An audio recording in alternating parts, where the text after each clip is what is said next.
Hello folks, this is a bit of Poe, take 3. This is readings from the ghostly tales and eerie poems of Edgar Allan Poe, and today I will be reading the Cask of Amontillado.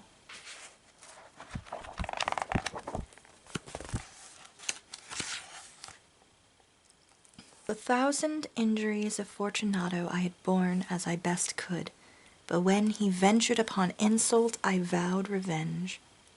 You, who so well know the nature of my soul, will not suppose, however, that I gave utterance to a threat. At length I would be avenged. This was a point definitely settled, but the very definitiveness with which it was resolved precluded the idea of risk. I must not only punish, but punish with impunity. A wrong is unredressed when retribution overtakes its redresser.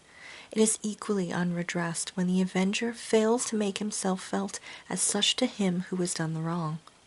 It must be understood that neither by word nor deed had I given Fortunato cause to doubt my goodwill.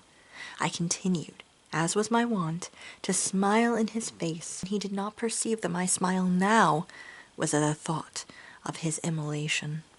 He had a weak point, this Fortunato, although in other regards he was a man to be respected and even feared. He prided himself on his connoisseurship in wine. Few Italians have the true virtuoso spirit. For the most part, their enthusiasm is adopted to suit the time and opportunity, to practice imposture upon the British and Austrian millionaires. In painting and gemmery, Fortunato, like his countrymen, was a quack, but in the matter of old wines he was sincere. In this respect I did not differ from him materially. I was skilful in the Italian vintages myself, and bought largely whenever I could. It was about dusk one evening during the supreme madness of the carnival season that I encountered my friend. He accosted me with excessive warmth, for he had been drinking much. The man wore motley. He had on a tight-fitting pinstripe dress, and his head was surmounted by the conical cap and bells. I was so pleased to see him that I thought I should never have done wringing his hand. I said to him, "My dear Fortunato, you are luckily met. How remarkably well you are looking today. But I have received a pipe of what passes for Amontillado, and I have my doubts." "How?" said he. "Amontillado? A pipe? Impossible! And in the middle of the carnival." "I have my doubts," I replied, "and I was silly enough to pay the full Amontillado price without consulting you in the matter. You were not to be found, and I was fearful of losing a bargain." "Amontillado?" "I have my doubts." "Amontillado?" "And I must satisfy them." "Amontillado?" "As you are engaged, I am on my way to Lucchesi. If anyone has a critical turn, it is he. He will tell me, Lucchesi cannot tell Amontillado from sherry. And yet some fools will have that his taste is a match for your own. Come, let us go." "Whither?" "To your vaults." "My friend, no, I will not impose upon your good nature. I perceive you have an engagement. Lucchesi—" "I have no engagement. Come." "My friend, no, it is not the engagement, but the severe cold with which I perceive you are afflicted. The vaults are insufferably damp. They are encrusted with nitre." "Let us go, nevertheless. The cold is merely nothing. Amontillado, you have been imposed upon. And as for Lucchesi, he cannot distinguish sherry from Amontillado." Thus speaking, Fortunato possessed himself of my arm, and putting on a mask of black silk, and drawing a roquelaire closely about my person, I suffered him to hurry me to my palazzo. There were no attendants at home. They had absconded to make merry in honor of the time. I had told them that I should not return until the morning, and had given them explicit orders not to stir from the house.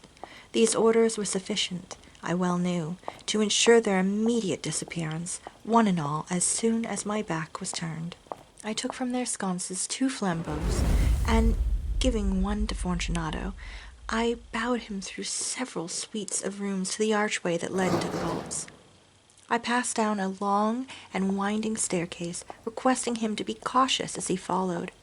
We came at length to the foot of the descent, and stood together upon the damp ground of the catacombs of the Montrésors. The gait of my friend was unsteady, and the bells upon his cap jingled as he strode. "The pipe," he said. "It is farther on," said I, "but observe the white webwork which gleams from these cavern walls." He turned towards me, and looked into my eyes with two filmy orbs that distilled the rheum of intoxication. "Nitre?" he asked at length. "Nitre," I replied. "How long have you had that cough?"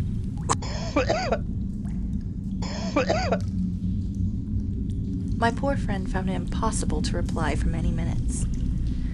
"It is nothing," he said at last. "Come," I said with decision. "We will go back. Your health is precious. You are rich, respected, admired, beloved. You are happy as once I was. You are a man to be missed. For me it is no matter. We will go back. You will be ill, and I cannot be responsible. Besides, there is Lucchesi." "Enough," he said. "The cough is a mere nothing. It will not kill me. I shall not die of a cough." "True, true," I replied. "And indeed, I had no intention of alarming you unnecessarily, but you should use all proper caution. A draught of this Medoc will defend us from the damps." Here I knocked off the neck of a bottle which I drew from a long row of its fellows that lay upon the mould. "Drink," I said, presenting him the wine. He raised it to his lips with a leer. He paused and nodded to me familiarly, while his bells jingled. "I drink," he said, "to the berry that repose around us." "And I to your long life." He again took my arm, and we proceeded. "These vaults," he said, "are extensive." "The Montrésors," I replied, "were a great and numerous family." "I forget your arms." "A huge human foot d'or in a field azure. The foot crushes a serpent rampant whose fangs are embedded in the heel." "And the motto?" "Nemo me impune latessit." "Good," he said. The wine sparkled in his eyes, and the bells jingled. My own fancy grew warm with the Medoc. We had passed through long walls of piled bones, with casks and puncheons intermingling, into the inmost recesses of the catacombs. I paused again, and this time I made bold to seize Fortunato by an arm above the elbow. "The nitre," I said. "See, it increases. It hangs like moss upon the vaults. We are below the river's bed. The drops of moisture trickle among the bones. Come, we will go back ere it is too late. Your cough—" "It is nothing," he said. "Let us go on. First, another draught of the Medoc." I broke and reached him a flagon of de Grève. He emptied it in a breath. His eyes flashed with a fierce light. He laughed and threw the bottle upwards with a gesticulation I did not understand. I looked at him in surprise. He repeated the movement, a grotesque one. "You do not comprehend?" he said. "Not I," I replied. "Then you were not of the Brotherhood." "How?" "You were not of the Masons." Yes, I said. Yes. "You? Impossible." "A Mason." "A Mason," I replied. "A sign," he said. "A sign." "It is this," I answered, producing from beneath the folds of my roquelaire a trowel. "You jest," he exclaimed, recoiling a few paces. "But let us proceed to the Amontillado." "Be it so," I said, replacing the tool beneath the cloak and again offering him my arm. He leaned upon it heavily. We continued our route in search of the Amontillado. We passed through a range of low arches, descended, passed on, and descending again, arrived at a deep crypt in which the foulness of the air caused a flambeau rather to glow than flame. At the most remote end of the crypt there appeared another less spacious. Its walls had been lined with human remains, piled to the vault overhead in the fashion of the great catacombs of Paris. 3 sides of this interior crypt were still ornamented in this manner. From the 4th side the bones had been thrown down and lay promiscuously upon the earth, forming at one point a mound of some size. Within the wall thus exposed by the displacing of the bones, we perceived a still interior crypt or recess, in depth about 4 feet, in width 3, in height 6 or 7. It seemed to have been constructed for no especial use within itself, but formed merely the interval between 2 of the colossal supports of the roof of the catacombs, and was backed by one of their circumscribing walls of solid granite. It was in vain that Fortunato, uplifting his dull torch, endeavored to pry into the depth of the recess. its termination the feeble light did not enable us to see. "Proceed," I said. "Herein is the Amontillado. As for Lucchesi, he is an ignoramus," interrupted my friend, as he stepped unsteadily forward, while I followed immediately at his heels. In an instant he had reached the extremity of the niche, and finding his progress arrested by the rock, stood stupidly bewildered. A moment more and I had fettered him to the granite. In its surface were 2 iron staples, distant from each other about 2 feet horizontally. From one of these depended a short chain, from the other a padlock. Throwing the links about his waist, it was but the work of a few seconds to secure it. He was too much astounded to resist. Withdrawing the key, I stepped back from the recess. "Pass your hand," I said, "over the wall. You cannot help feeling the nitre. Indeed, it is very damp. Once more, let me implore you to return." "No? Then I must positively leave you, but I must first render you all the little attentions in my power." "The Amontillado!" ejaculated my friend, not yet recovered from his astonishment.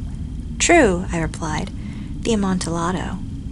As I said these words, I busied myself among the pile of bones of which I have before spoken.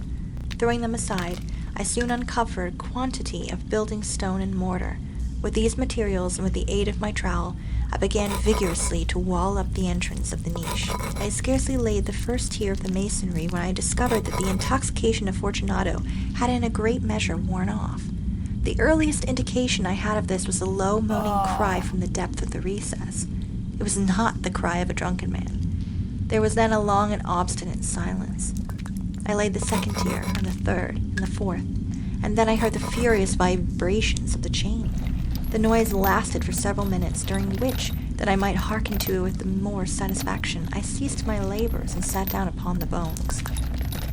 When at last the clanking subsided, I resumed the trowel, and finished without interruption the 5th, the 6th, and the 7th tier. The wall was now nearly upon a level with my breast.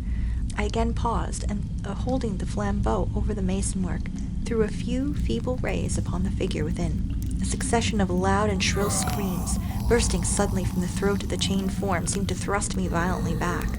For a brief moment I hesitated. I trembled. Unsheathing my rapier, I began to grope with it about the recess, but the thought of an instant reassured me. I placed my hand upon the solid fabric of the catacombs, and felt satisfied. I reapproached the wall. I replied to the yells of him who clamored. I re-echoed. I aided. I surpassed them in volume and in strength. I did this, and the clamor grew still. It was now midnight, and my task was drawing to a close. I had completed the 8th, the 9th, and the 10th tier. I had finished a portion of the last and the 11th.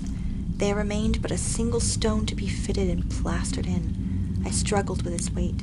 I placed it partially in its destined position.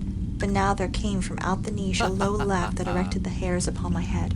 It was succeeded by a sad voice, which I had difficulty in recognizing as that of the noble Fortunato. The voice said, "A very good joke indeed, an excellent jest. We'll have many a rich laugh about it at the palazzo, over our wine." "The Amontillado," I said. "Yes, the Amontillado. But is it not getting late? Will not they be waiting for us at the palazzo, the Lady Fortunato and the rest? Let us be gone." "Yes," I said, "let us be gone." "For the love of God, Montressor!" "Yes," I said, "for the love of God." But to these words I hearkened in vain for a reply. I grew impatient. I called aloud, "Fortunato?" No answer. I called again, "Fortunato?" No answer still. I thrust a torch through the remaining aperture and let it fall within. There came forth in return only a jingling of the bells. My heart grew sick. It was the dampness of the catacombs that made it so. I hastened to make an end of my labor. I forced the last stone into its position. I plastered it up. Against the new masonry I re-erected the old rampart of bones. For the half of a century no mortal has disturbed them. Impasse requiescat. So that was the Cask of Amontillado. I was also scared of that story as a small child, I think that helped instill in me a lifelong fear of being buried alive. So that one, I like a good revenge tale. That one's a little bit slow going or crazy, I guess. Enjoyable. I guess Amontillado is some type of wine. It is not a wine that I've ever drank before. I don't know if any of you have ever had any. Let me know if you enjoyed that. And yeah, next week will be the last week of Poe. I think next week, instead of reading a tale, I think I may read a couple of his poems. And that will round out October. Thank you guys so much for listening, and I will see you next time. Bye.